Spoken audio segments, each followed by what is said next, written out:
sprained my eyes. Oh, boy. Another rabbit hole. We didn't mean to go down. We went through a lot of rabbit holes last night. It was a deep dive. There are now cards for patients to give their doctors, asking the doctors not to weigh them without their informed consent. Oh, my God.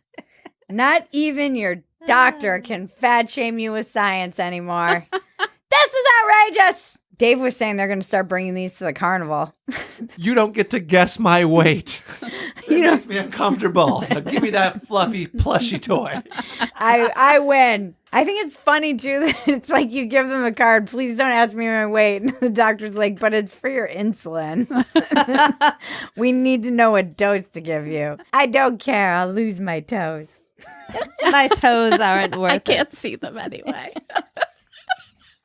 We're not allowed to tell people to lose weight so they don't die of COVID, but we can tell doctors not to weigh us so our feels don't get hurt. Aww. We live in the dumbest time in the entire world. Everybody needs to buck up, lose some weight, fatty. And then in the comments of this, all these Europeans were like, oh my God, I didn't know that Americans got weighed at every appointment. Yeah, no Sweden and France. You don't have an obesity epidemic.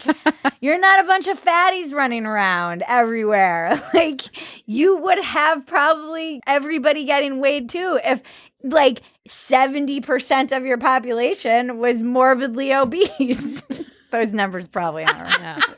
But they walk like 20 miles a day. Yeah, they're in shape. They're Swedish. They're like tall and hot and skinny and models, all of them. Yeah. And in French, they would just fat shame you relentlessly till you lost weight. Relentlessly. In French, they'd be saying so much shit. And just as a cherry on top of this amazing story, the doctor who is really behind these cards and the proponent of these is named Dr. Lindo Bacon. You can't write this shit. Dr. Bacon. Dr. Bacon, can you please turn your name tag around because you're triggering me?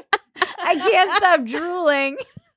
I know that I don't want you to weigh me, but all I can think about is how I want to eat you and fry you up. I mean, it's a rabbit hole we went down. It was something. It was deep.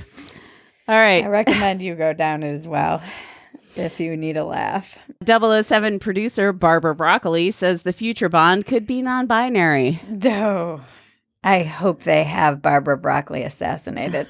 Oh, boy. Not. Thank you, Sam.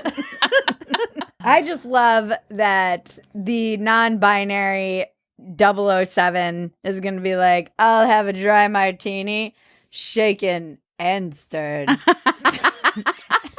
Shut your mouth, pussy galore. This is the franchise that is like the most misogynistic, toxically masculine franchise in the world. Not the worst thing to slap a woman now and then. As I remember, you said you don't do it with a clenched fist. It's better to do it with an open hand. And I didn't love that. I haven't changed my opinion. And now they're like, we want to create strong rules for women, and we will absolutely not have, what were they saying? They like wouldn't have something, but they will do a non-binary character. But they wouldn't have a non-British person, right? Yeah, that it would be British, and British people can be many things. Okay. Oh, what does that mean? Including what does that mean? non-binary. What can British people be? Bitches? Bitches, yeah, exactly. And boring. No, it's okay. The new Bond villain's going to be gender pay gap galore.